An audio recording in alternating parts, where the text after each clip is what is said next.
Ideologia de gênero, esse é o barulho do momento. E diante dessa polêmica, resolvi gravar um Sub-12 especial, temático, tratando do que a Bíblia diz sobre o assunto e qual a postura e conduta que nós, os cristãos, devemos ter. Fique comigo e nos próximos minutos nós vamos abordar o assunto.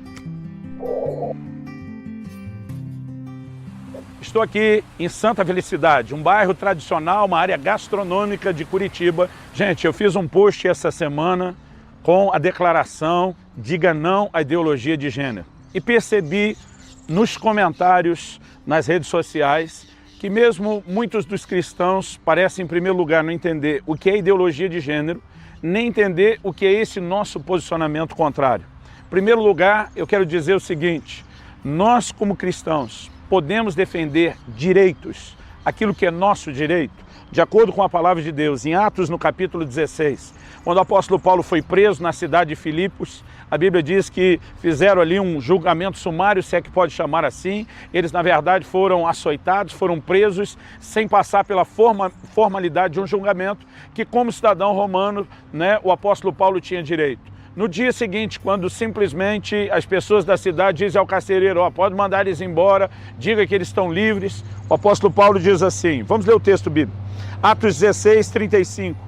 Quando amanheceu, os pretores enviaram oficiais de justiça com a seguinte ordem: põe aqueles homens em liberdade. Então o carcereiro comunicou a Paulo essas palavras: os pretores ordenaram que fossem expostos em liberdade, agora pois saí e ide em paz. 37, de Atos 16. Paulo, porém, lhes replicou: sem ter havido processo formal contra nós, nos açoitaram publicamente e nos recolheram ao cárcere, sendo nós cidadãos romanos.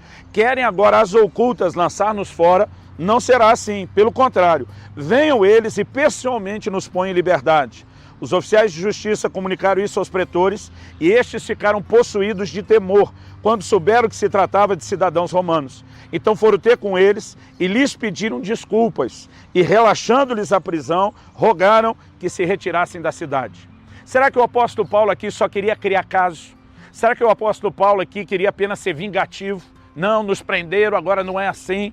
O que nós vemos é alguém que entende que, além de ser cristão, que além de ser cidadão do reino, tem uma cidadania terrena e que existem direitos que o defendem e o protegem. Direitos pelos quais nós devemos lutar, direitos pelos quais nós devemos nos posicionar. Nós não devemos olhar Paulo implicando com as pessoas que o prenderam, até porque nós precisamos separar as coisas. Muitas vezes mesmo os cristãos erram porque não conseguem separar o ataque a uma ideologia, a um pensamento, a uma ideia do ataque a uma pessoa. Então a primeira coisa que eu quero deixar claro: nós como cristãos temos o direito de lutar pelos nossos direitos, que envolve a proteção das nossas crianças, e é o assunto por trás da ideologia de gênero. Dito isso, vamos passar para o segundo ponto.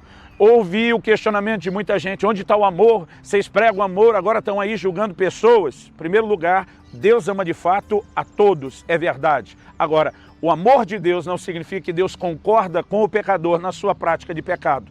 Pelo contrário, nós vemos Deus chamando o pecador a um arrependimento e um conserto e dizendo: eu amo a sua pessoa, sem concordar com seus atos. Então é óbvio que nós temos que amar a todos na sociedade, mesmo quem defende a ideologia de gênero da qual nós discordamos. Nós devemos a eles amor, devemos respeito e, colocando até o cristianismo de lado, no mínimo a gente deve educação e o bom senso. Jesus diz que a gente deve tratar os outros como espera ser tratado. Isso não vale só de um cristão para outro cristão, de quem concorda para outro que também concorda. A premissa é bíblica. Então não estamos aqui advogando o ódio, não estamos advogando o ataque a quem tem a ideologia de gênero do qual nós discordamos. Mas nós precisamos entender que amor também não significa concordância. Quando nos ensinou sobre amor, o Senhor Jesus disse que nós devemos amar ao próximo como a nós mesmos. Em outras palavras, nós não amamos os outros mais do que a nós mesmos. Que amor é esse que me leva a respeitar quem quer implementar uma ideologia que vai ferir a minha família e os meus filhos? E o amor pela família? Porque nessa hora não se fala do amor pela família, só do amor por quem se discorda. Então nós precisamos também entender o que é esse posicionamento. Agora, dito isso, vamos esclarecer o que talvez a gente acredita que é óbvio. Quando estamos falando de ideologia de gênero, não estamos falando sobre uma opção de identidade sexual. Eu acredito que nessa hora nós temos que lembrar, todo cristão, que quando Deus deu o livre-arbítrio, deu para a gente e deu para os outros. Não significa que Deus concorde com as nossas escolhas. Ele diz lá no livro de Deuteronômio, eu coloco diante de vocês a vida e a morte, a bênção e a maldição. Deus diz, escolhe vida. Ele está dizendo, eu vou te dar a sugestão do que você deveria escolher, mas ele está dizendo, a escolha é sua. Então, se nem Deus viola o livre-arbítrio, e mesmo o homem que ele ama, que é perto de si, decide ficar longe dele pelo pecado, Deus não vai fazer com que ele engula os princípios de obediência à força e à marra, nós não podemos achar que vamos nos posicionar contra quem pensa diferente de nós na sociedade e obrigá-los a acreditar no que nós cremos e a fazer as escolhas que nós fizemos. Não é disso que nós estamos falando. Aliás, ideologia de gênero não tem a ver com escolha de identidade sexual. Quando um adulto quer fazer a sua própria opção, concordando a gente como cristão ou não, se aquilo é ou não certo, ele tem o direito de fazer essa escolha. Ele é um adulto, recebeu de Deus o livre-arbítrio e a mesma sociedade dá a ele o direito de fazer essa opção. Ideologia de gênero é uma tentativa de um pequeno grupo, uma minoria que tem feito muito barulho, tentando usar e manipular a máquina do governo, as forças de lei, para tirar da família, dos pais, a autoridade de como instruir os seus filhos. É como se dissesse, todo mundo agora nasce em gênero, vocês não podem dizer para a criança o que elas são, até que elas cresçam e decidam o que elas são. E é interessante a contradição dessas pessoas e desse grupo ideológico. Porque, por exemplo, nós não podemos dizer para os filhos o que são, eles é que têm que escolher. Quando nós, os cristãos, advogamos o direito de que um psicólogo cristão atenda quem tem uma identidade sexual diferenciada e quer mudar a sua opinião, existe guerra.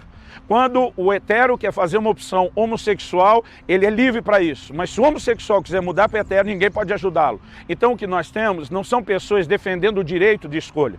Nós, os cristãos, embora não concordando com essas opções sexuais, nós estamos dizendo, vocês têm o direito de escolher o que quiserem e vão ter as consequências das escolhas, mas não lutamos contra o direito. Agora, esse pequeno grupo quer criar uma ditadura, onde eles escolham o que eles querem e eles escolham sobre nós e sobre os nossos filhos o que nós não queríamos escolher com eles. Então, quando falamos da ideologia, nós estamos atacando um conceito, não as pessoas. Como cristãos, nós vamos amar cada pessoa, eles serão bem-vindos aos nossos cultos, igreja, para ouvir a palavra e a pregação, que sempre será contrária à opção que eles fizeram. Mas como pessoas serão amados, serão respeitados. Não estamos advogando ódio, não estamos jogando ninguém contra as outras pessoas, mas nós temos nessa hora não só o direito de defendermos a criação dos nossos filhos. Vamos separar um pouco o assunto do que eu estou falando para dar uma ilustração. Estamos falando da questão de amor. Deus ama quem acredita na ideologia de gênero? Claro que sim, nós não estamos de forma alguma atacando isso. Então, deixa eu dar um exemplo fora do assunto e eu já volto. Deus ama o bandido e o assaltante. E tem redenção, perdão, transformação para ele. Agora, não é porque Deus o ama e que eu preciso ter amor à pessoa dele, que eu vou abrir a porta de casa e convidá-lo a entrar e fazer uma bagunça na minha casa. Porque ao mesmo tempo que eu reconheço que Deus o ama, eu sei que Deus ama a mim, minha casa, a família que eu também amo e que eu devo protegê-lo. Então, amar essa pessoa e pregar a palavra de Deus a ele é uma coisa. Dar as boas-vindas para que faça ou traga o mal dentro da minha casa é algo completamente diferente. Então, vamos voltar ao assunto. Estamos pregando uma mensagem que não é uma mensagem de amor de modo nenhum. Se você é desses que tem usado do ódio, que ataca pessoas, eu quero dizer, você como cristão está errado, essa não é a nossa conduta. Agora, nós não atacamos pessoas, nós atacamos ideias. E não atacamos por atacar, nós temos o direito de defender o nosso direito e de levantar a bandeira e os valores cristãos. Porque esse grupo pode levantar as suas ideias, defender o que eles acreditam. E nós que temos um posicionamento contrário, temos que engolir essa ditadura. Isso não é verdade, nunca foi e nunca será. E eu quero terminar te ajudando a entender o seguinte, biblicamente. Eu já vi gente colocar fora do contexto a declaração de Paulo aos Gálatas, quando ele diz, em Cristo não há homem nem mulher. A Bíblia não está dizendo de forma alguma nada que dê munição para quem prega ideologia de gênero. Paulo só fala isso num contexto de valor diante de Deus, de que espiritualmente não há distinção. O próprio Jesus diz que no céu não se casa, nem se dá em casamento. Essa distinção de macho e fêmea é terrena, é para fins de reprodução. Agora, dentro da família, Deus estabeleceu o papel de cada um. A palavra de Deus fala que o pai, ou o marido é o cabeça do lar. Ele tem autoridade na família, ele tem autoridade de governo. Isso não significa que a mulher não tenha valor. O Senhor Jesus deu um alto valor à mulher que nem a sociedade dos seus dias dava. E nós precisamos entender isso. Por exemplo, meus filhos cresceram entendendo que eles devem submissão e honra aos pais. É um princípio bíblico. Aliás, Quem não é cristão diria que isso, no mínimo, é uma boa educação.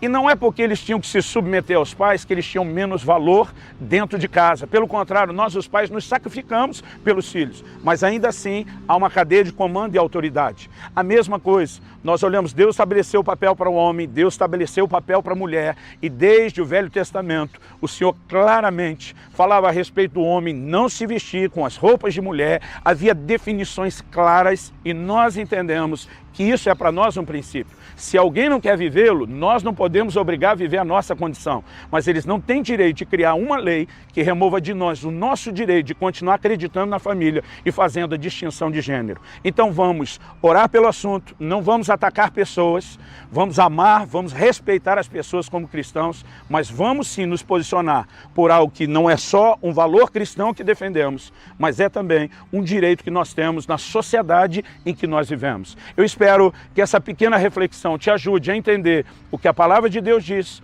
quais são as nossas responsabilidades para com essa sociedade de quem a gente discorda, andar em amor, mas com um posicionamento firme, dizendo nós vamos ser luz, nós vamos ser sal e nós vamos fazer diferença na nossa conduta, mas também na maneira como vamos tratar aqueles que discordam de nós. Porque quer eles acreditem nisso ou não, a verdade é, nós os amamos em Cristo Jesus e vamos demonstrar isso com a nossa conduta. Que Deus te abençoe e te ajude a agir com sabedoria nessa questão.